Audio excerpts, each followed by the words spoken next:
Assalamualaikum warahmatullahi wabarakatuh. Asasil, nama yang dikenal sebelum menjadi iblis, diciptakan dari nyala api tanpa asap, sesuai dengan hakikat penciptaan bangsa jin. Berbeda dengan manusia yang diciptakan dari tanda, Asasil memiliki kelebihan yang membuatnya dipandang sebagai makhluk yang lebih tinggi. Jin, sebagaimana disebutkan dalam kitab suci, adalah bangsa yang diciptakan Allah sebelum penciptaan manusia. Mereka diberikan kebebasan seperti manusia, memiliki nafsu dan dapat memilih antara kebaikan dan keburukan. Halo teman-teman semuanya, semoga hari ini penuh berkah dan kebahagiaan untuk kalian. Terima kasih sudah hadir di video ini. Sebelum kita mulai, saya doakan semoga kalian selalu diberikan kesehatan, kelancaran dalam setiap urusan, dan rezeki yang melimpah. Yuk kita sama-sama belajar dan berbagi inspirasi hari ini. Jangan lupa untuk subscribe dan share video ini agar kita terus berbagi kebaikan dan inspirasi setiap harinya. Terima kasih. Kita langsung lanjut ceritanya. Asasil adalah sosok yang paling mulia di antara bangsa jin. Ia dikenal sebagai hamba yang sangat taat beribadah, hingga diberi kehormatan oleh Allah untuk tinggal di surga bersama para malaikat. Meski ia bukan malaikat, ketaatannya yang luar biasa membuatnya diterima di kalangan para penghuni surga. Namun, Allah telah menetapkan perbedaan mendasar antara malaikat dan jin. Malaikat diciptakan dari cahaya dan tidak memiliki nafsu, sementara jin diciptakan dari api dan memiliki keinginan serta hawa nafsu. Lalu muncul pertanyaan, mengapa jin tidak dapat dilihat oleh manusia? Jawabannya terletak pada perbedaan alam dan dimensi eksistensi antara manusia dan jin. Jin hidup di alam yang tak kasat mata dan getaran atau frekuensi yang berbeda dari manusia. Mereka bisa melihat manusia, tetapi manusia tidak bisa melihat mereka kecuali dengan izin Allah. Dalam beberapa riwayat dijelaskan bahwa kemampuan ini adalah salah satu bentuk ujian bagi manusia, agar mereka tetap beriman kepada yang gaib dan tidak terpengaruh oleh godaan jin. Jin juga memiliki kehidupan yang mirip dengan manusia. Mereka makan, minum, menikah, dan memiliki keturunan. Di antara mereka, ada yang sangat taat kepada Allah dan ada pula yang sesat mengikuti iblis. Asasil termasuk jin yang awalnya taat, tetapi kemudian berubah menjadi makhluk yang paling terkutuk. Dalam Al-Quran, bangsa jin disebutkan memiliki kemampuan untuk berubah bentuk dan dapat bergerak dengan cepat. Mereka mampu mengakses tempat-tempat yang tak dapat dijangkau oleh manusia, bahkan melintasi dimensi ruang dan waktu. Kelebihan-kelebihan ini membuat jin seringkali dianggap memiliki kekuatan yang luar biasa, padahal pada dasarnya mereka juga makhluk Allah yang memiliki keterbatasan. Namun, di balik kemampuan mereka yang luar biasa, jin juga makhluk yang lemah. Mereka tidak dapat menyentuh atau mengganggu manusia tanpa izin Allah. Oleh karena itu, meskipun mereka bisa melihat manusia, manusia tidak perlu takut selama berlindung dan berpegang teguh pada ajaran agama. Berbagai ritual atau doa yang diajarkan dalam Islam adalah cara untuk melindungi diri dari gangguan jin. Asasil telah mencapai derajat tinggi di surga, diuji dengan penciptaan manusia pertama, Nabi Adam. Saat Allah menciptakan Nabi Adam dari tanah liat dan meniupkan ruhnya ke dalamnya, Dia memerintahkan semua makhluk untuk sujud sebagai tanda penghormatan. Perintah ini bukanlah bentuk penyembahan kepada Adam, melainkan sebagai pengakuan atas kehendak Allah yang menciptakan manusia sebagai khalifah di muka bumi. Semua makhluk termasuk malaikat tunduk dan bersujud mengikuti perintah tersebut. Namun, satu makhluk menolak, Asasil atau jin. Asasil merasa lebih tinggi atau lebih mulia dibandingkan dengan Adam. Ia berpikir, aku diciptakan dari api, sedangkan dia hanya dari tanah. Dalam pandangannya, api lebih kuat dan lebih superior daripada tanah. Ia tidak bisa menerima kenyataan bahwa ia yang merasa lebih mulia dan telah beribadah begitu lama harus tunduk kepada makhluk baru yang menurutnya lebih rendah. Sikap angkuh ini menunjukkan bahwa di balik segala ketekunan ibadahnya, Asasel menyimpan kesombongan besar. Penolakannya ini membuat Allah murka. Asasel yang sebelumnya begitu dihormati, dikutuk dan diusir dari surga. Allah berfirman, "Turunlah engkau dari surga. Sungguhnya tidak patut bagimu menyombongkan diri di dalamnya. Keluarlah, sesungguhnya engkau termasuk orang-orang yang hina." Al-A'raf ayat 13. Dari saat itulah Asasel berubah nama menjadi iblis, yang berarti makhluk yang putus asa dari rahmat Allah. Namun, iblis tidak menyerah begitu saja. Dengan penuh kebencian dan dendam, ia bersumpah di hadapan Allah, "Karena engkau telah menyesatkanku, aku pasti akan menghalangi mereka dari jalanmu yang lurus." Quran Surah Al-A'raf ayat 16. Ia berjanji akan menggoda manusia dari segala arah, depan, belakang, kanan, dan kiri, agar mereka tersesat dan tidak mengikuti jalan yang benar. Iblis berusaha mengajak sebanyak mungkin manusia untuk mengikuti jejaknya ke neraka. Allah yang maha mengetahui sesuatu tidak langsung menghukum iblis. Sebaliknya, Allah memberinya waktu hingga hari kiamat untuk menjalankan misinya sebagai ujian bagi manusia. Sesungguhnya, kamu termasuk orang yang diberi penangguhan. Firman Allah, Al-Hijr ayat 37. Ini bukanlah bentuk balas kasihan, melainkan ujian untuk melihat apakah manusia mampu menahan godaan dan tetap setia kepadanya. Kejatuhan iblis ini menjadi peringatan bagi kita bahwa ibadah dan ketaatan semata tidak cukup jika tidak disertai dengan kerendahan hati dan pengakuan bahwa semua yang kita miliki adalah karena karunia Allah. Iblis dengan segala kesombongannya menjadi contoh bagaimana keangkuhan bisa menghancurkan seorang makhluk yang awalnya mulia. Dalam sejarah umat manusia, godaan iblis telah terbukti begitu kuat dari generasi ke generasi. Ia terus mencari cara untuk menyesatkan manusia menggunakan berbagai tipu daya dan godaan. Dari hasutan untuk melakukan dosa-dosa kecil hingga dosa-dosa besar yang merusak. Iblis dan bala tentaranya selalu berusaha menarik manusia ke dalam jurang kehancuran. Namun, dalam setiap godaan dan cobaan, Allah juga memberikan manusia kehendak bebas untuk memilih jalannya. Kisah kejatuhan Asasel menjadi iblis ini mengajarkan bahwa kesombongan adalah akar dari segala kejahatan. Dan dari disinilah permusuhan abadi antara iblis dan umat manusia dimulai, sebuah permusuhan yang akan berlangsung hingga akhir zaman. Setelah diusir dari surga dan diubah namanya menjadi iblis, dendam dan kebencian menguasai dirinya. Ia tidak bisa menerima kenyataan bahwa dirinya yang pernah menjadi makhluk yang begitu dekat dengan Allah, kini menjadi terbuang dan terkutuk. Dalam kemarahannya, iblis menghadap Allah dan mengajukan permintaan yang kelak menjadi dasar pemusuhannya terhadap manusia. Ia meminta izin untuk menggoda umat manusia hingga hari kiamat. Dengan penuh keberanian, iblis bersumpah, "Demi kekuasaanmu, aku menyesatkan mereka semua, kecuali hamba-hambamu yang terpilih di antara mereka." Sumpah ini menunjukkan bahwa iblis tahu meskipun diberi kekuasaan untuk menggoda manusia, akan selalu ada hamba-hamba Allah yang setia dan tak tergoyahkan oleh tipu daya apapun. Namun, tujuan utama iblis adalah untuk menyesatkan sebanyak mungkin manusia agar mereka terseret bersamanya ke neraka. Allah yang maha mengetahui segala sesuatu menerima permintaan iblis.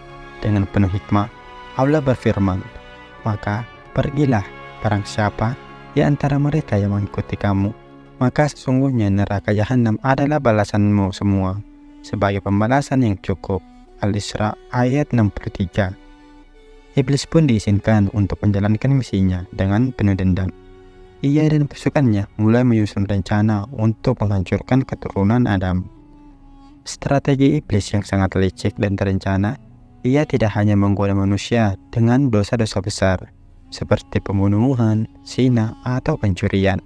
Ia juga menggunakan dosa-dosa kecil yang seringkali dianggap remeh, seperti kebohongan kecil, rasa iri, dan kemalasan. Dari dosa-dosa kecil inilah, iblis berharap manusia akan terbiasa dan lama-lama terjerumus ke dalam dosa yang lebih besar. Salah satu metode utama yang digunakan iblis dalam menggoda manusia adalah melalui hawa nafsu dan keinginan duniawi. Ia membisikkan bahwa kebahagiaan sejati terletak pada harta, tahta, dan kesenangan dunia. Manusia yang tidak waspada seringkali terjebak dalam ilusi ini, sehingga mereka rela menghalalkan segala cara demi mencapai keinginan mereka.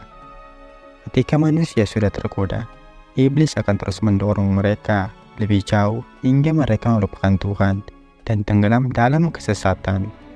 Selain itu, iblis juga menggunakan tipu daya untuk menanamkan rasa ragu-ragu dalam hati manusia. Ia membisiki mereka dengan pertanyaan-pertanyaan yang meragukan keberadaan Allah, keadilannya, atau kebenaran ajaran agama.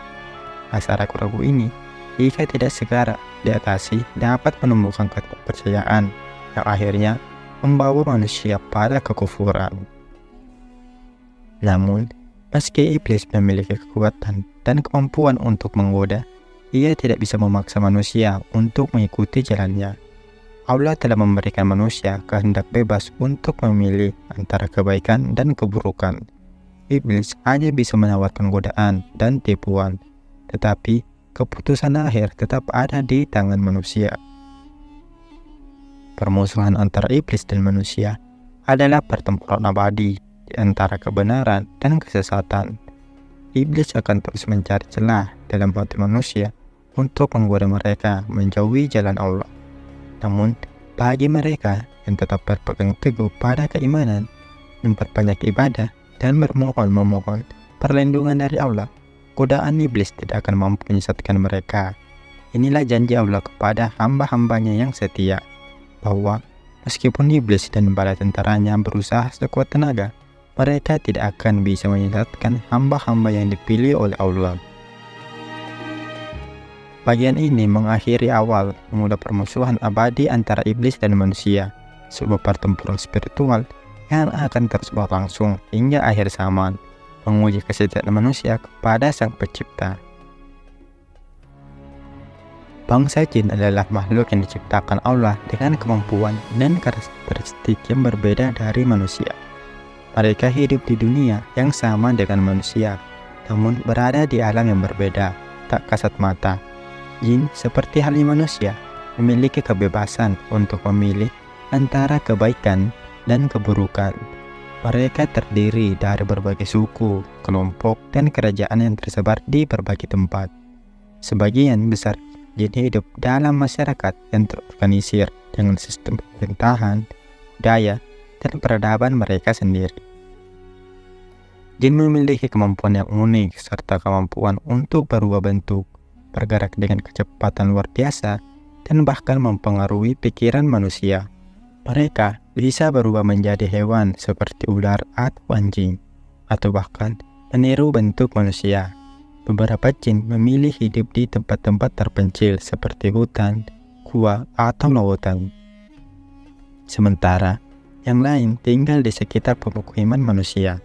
Namun, interaksi antara jin dan manusia biasanya bersifat satu arah.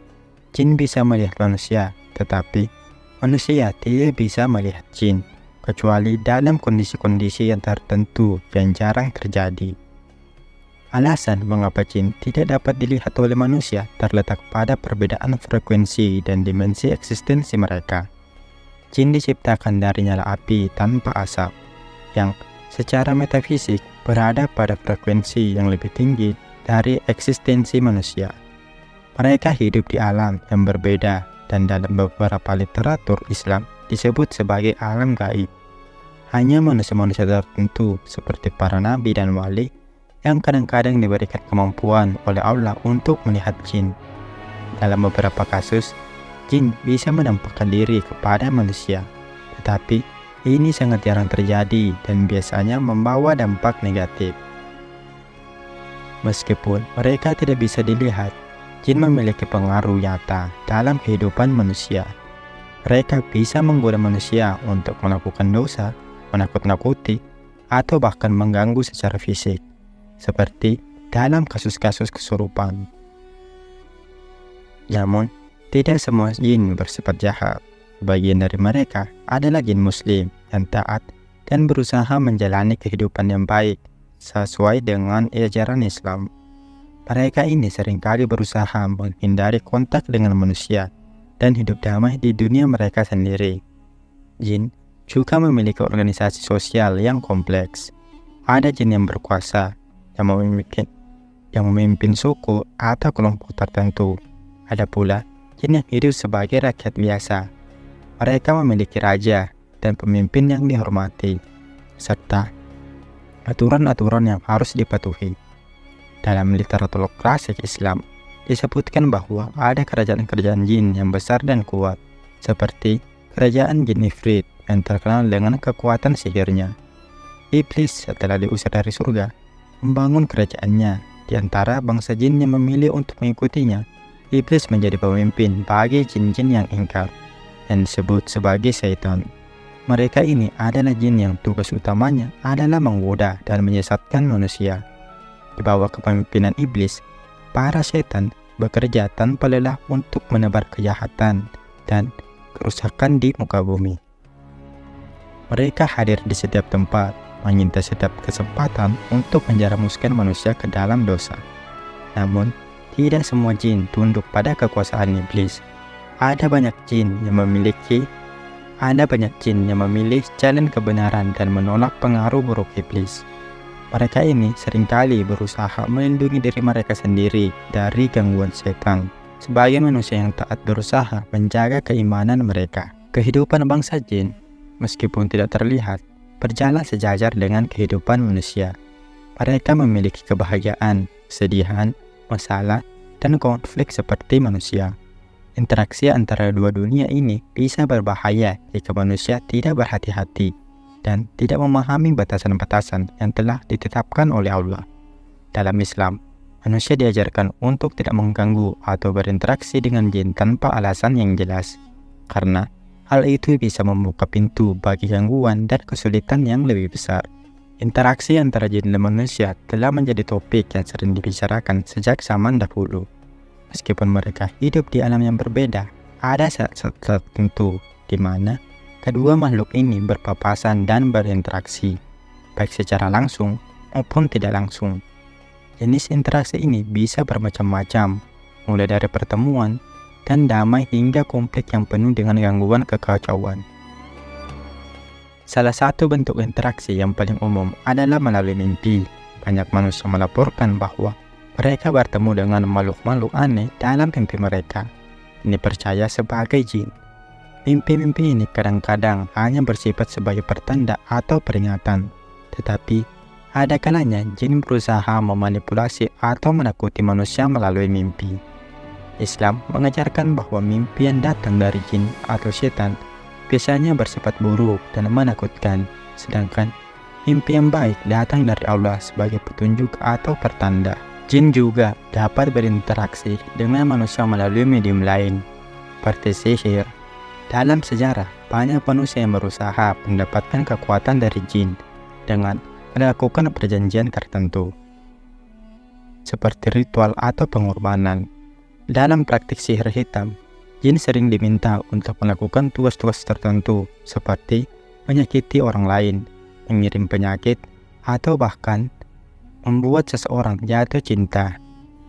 Sebagai imbalannya, manusia tersebut harus memberikan sesuatu yang diinginkan jin, seperti menyembah mereka atau melakukan perbuatan dosa tertentu. Namun, interaksi seperti ini sangat berbahaya dan dilarang keras dalam ajaran Islam, karena melibatkan kerjasama dengan syaitan. Tidak semua interaksi antara jin dan manusia bersifat negatif. Ada juga jin yang berusaha membantu manusia, baik karena kebaikan hati atau karena mereka adalah jin yang taat kepada Allah. Dalam beberapa riwayat, disebutkan bahwa ada jin membantu para nabi dalam tugas mereka. Namun, jenis interaksi ini sangat jarang dan biasanya hanya terjadi dalam konteks yang sangat khusus.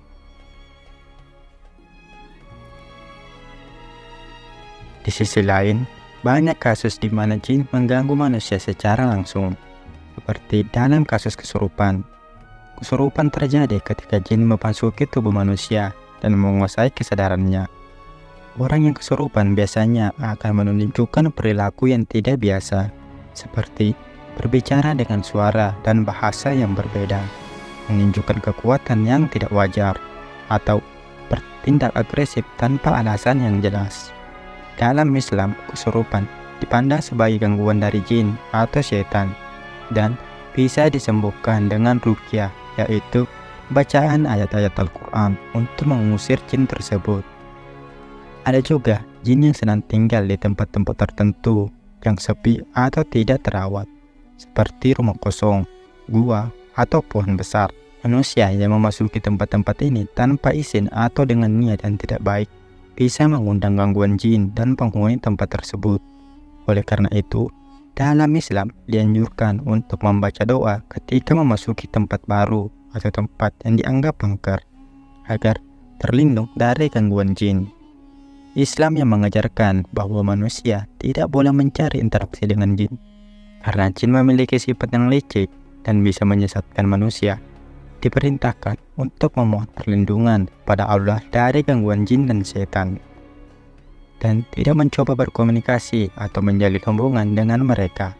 Hal ini karena jin seperti halnya manusia memiliki kecenderungan untuk baik dan buruk, tetapi kemampuan mereka untuk menipu dan menyesatkan jauh lebih besar. Dalam interaksi apapun antara jin dan manusia, penting untuk selalu diingat bahwa kekuatan Allah jauh lebih besar dari apapun. Dengan berpegang teguh pada ajaran agama dan memperbanyak ibadah, manusia bisa terlindung dari segala bentuk gangguan jin dan tetap berada di jalan yang benar, terlepas dari godaan dan tipu daya yang mereka hadapi. Seperti manusia, jin juga akan menghadapi hari pembalasan di akhir zaman. Meskipun mereka hidup di dunia yang berbeda dan memiliki kemampuan yang unik, jin tetaplah makhluk ciptaan Allah yang terikat pada hukum-hukumnya. Di antaranya, di akhirat, mereka akan diadili atas segala perbuatan mereka selama hidup di dunia, baik yang mengikuti jalan kebenaran maupun yang memiliki untuk bersekutu dengan iblis. Pada hari kiamat tiba, semua makhluk akan dikumpulkan di padang mahsyar, termasuk bangsa jin. Di hadapan Allah, mereka akan dimintai pertanggungjawaban atas semua tindakan mereka. Bagi jin yang taat, yang beriman kepada Allah dan menjalankan perintahnya, surga menjadi balasan yang dijanjikan. Namun, bagi jin yang kafir dan menyesatkan manusia, neraka akan menjadi tempat tinggal abadi mereka. Iblis yang menjadi pemimpin bagi jin-jin yang tersesat akan menerima hukuman terberat sebagai makhluk yang paling dibenci Allah. Iblis akan dilemparkan ke dalam neraka bersama dengan para pengikutnya, baik dari kalangan jin maupun manusia yang telah tertipu oleh godaannya. Mereka akan merasakan siksaan yang tiada akhir sebagai balasan atas kejahatan dan penyesatan yang mereka lakukan. Kisah akhir zaman ini mengingatkan bahwa tidak ada makhluk yang bisa luput dari keadilan Allah, meskipun mereka memiliki kemampuan dan kekuatan yang besar. Jin dan manusia, meskipun berbeda bentuk dan sifat, akan diadili berdasarkan amal perbuatan mereka. Di hadapan Allah, semua makhluk adalah sama dan tidak ada yang bisa lolos dari pertanggungjawaban. Selain penghakiman, akhir zaman juga akan menjadi masa hancuran total bagi dunia ini. Semua makhluk, baik manusia maupun jin, akan mengalami kematian. Ketika malaikat Israfil meniup sangkakala, semua yang hidup akan mati, termasuk bangsa jin. Dunia yang selama ini dihuni oleh manusia dan jin akan hancur lebur, dan semua makhluk yang akan memasuki fase baru yang disebut kehidupan akhirat. Pada saat itu, jin yang selama ini tidak terlihat oleh manusia akan tampak jelas. Mereka akan berdiri bersama manusia di hadapan Allah, menunggu keputusan yang akan menentukan nasib mereka. Manusia yang selama hidupnya tertipu oleh godaan jin akan menyadari betapa sia-sianya mereka mengikuti bisikan-bisikan yang menyesatkan, godaan atau mengutuk iblis dan para jin yang telah menipu mereka. Tetapi semua penyesalan itu sudah terlambat. Setelah keputusan Allah dijatuhkan, manusia dan jin beriman akan masuk ke dalam surga yang penuh kenikmatan. Mereka akan hidup abadi dalam kebahagiaan. menikmati balasan atas keimanan dan ketaatan mereka. Sementara itu, iblis dan para pengikutnya, baik dari kalangan jin maupun manusia, akan dilemparkan ke neraka yang menyala-nyala. Di sanalah mereka akan merasakan siksaan yang tak terperi, terkurung dalam api yang menyala selamanya. Di akhir cerita ini, kita diingatkan bahwa kehidupan dunia ini hanyalah sementara dan penuh dengan ujian. Iblis dan jin akan terus mencoba menyesatkan manusia, tetapi kita harus selalu ingat bahwa Allah adalah pelindung kita yang sejati. Dengan berpegang teguh pada iman dan ajaran agama kita, bisa menghindari godaan dan tipu daya mereka. Tidak peduli seberapa kuatnya iblis dan pasukannya, manusia yang taat kepada Allah tidak akan pernah dikalahkan oleh kejahatan.